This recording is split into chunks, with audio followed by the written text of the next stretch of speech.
Well, we're at the Three Pagodas border crossing. This is as far as we go in Thailand.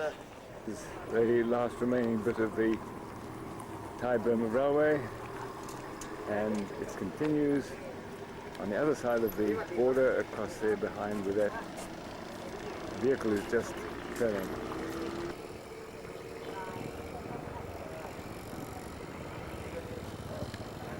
These are the three pagodas that they make such a fuss about.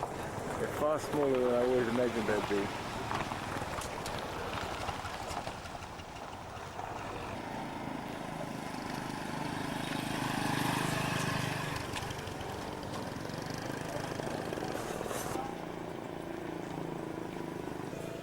And that is Burma, just across the border.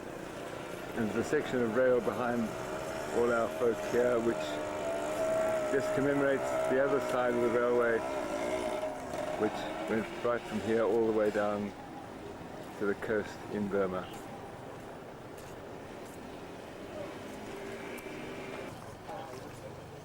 And this is the remains of the old track, which Craig is going to stand on. Yeah, it is.